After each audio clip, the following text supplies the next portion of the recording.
I don't impress my friends here that I am a prayer. And, but in the seminary, the Redemptorist Seminary in Cebu, I discovered so many things. Now, that was in the 1960s, the late 1960s, Beatles, The Man on the Moon, and Marcos time. No? Was a lot of injustice. And being a seminarian with the Redemptorists, we were supposed to go out and take a look and really feel how it is. No? And that's when I actually I realized that the ideal situation in Binalbagan, in the hospital where everyone was taken care of, okay, and there was no rich or poor, you know, the Tito Francis would take care of everyone. And then I realized that, you know, not everyone was really created equal.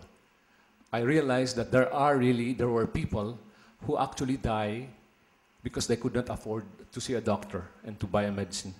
And that made me actually want to become a doctor even more. No?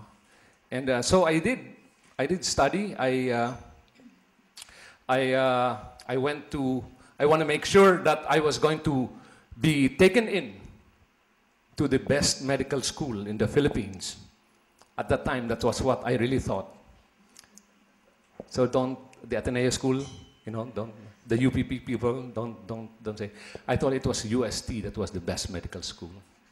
So I wanted to make sure that I was going to get into medical school and be accepted, no? And I was taken in. Actually, I was taken in initially as a scholar because I finished with top honors in my high school, and so I was there, and I was a nerd. I was a nerd. That was a nerd because I always thought that if you want to go into med school, that was pre-med, you have to study.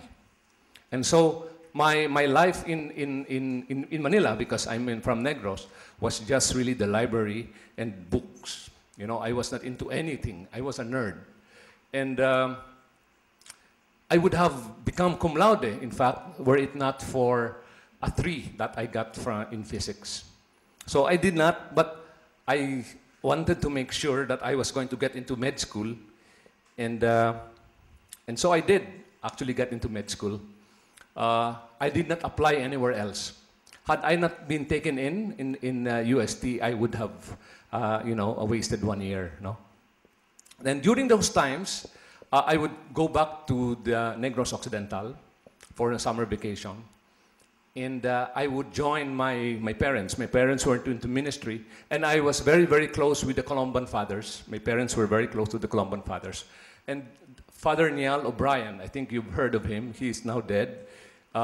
He had these basic Christian communities out there, out in the remote areas. And I would join them. And I would see how people live. No? And what the Columban fathers were trying to do was to teach them to be self-sufficient. And so there were herbal medicines there. They were planting their herbs there. And I was, you know, that attitude, you know, how primitive can you be?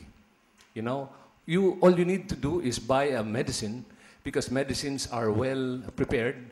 You have the right dose and all these things, and it was safe. You know? I couldn't understand. Then they say that, you know, if doctors don't want to come here, you know, the people there better learn how to take care of themselves. And so those were actually NPAs. That's actually NPAs.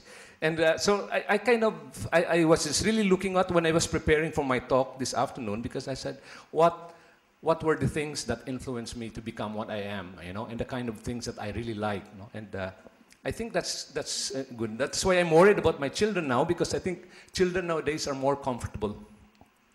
They go through the kind of difficulties that we had, no? But so then I was in med school, and when I was in med school, I was so proud of myself. I was really so proud of myself. I wanted to make sure that the first chance that I had that we were supposed to buy our stethoscope, I would go into the main building in the UST, walk around with my stethoscope around my neck. Okay, that's how we were. We were so proud of that, no?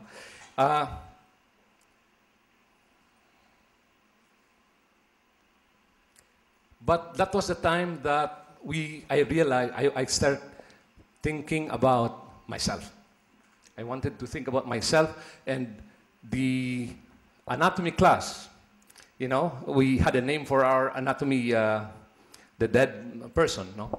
And it came to a point that it was just one of those things. No? We started learning all this pathophysiology and I started to feel less about, you know, the kind of feeling that I had when I was in pre-med. It became one of those things. No? The human body is just something that we should practice on and should learn from.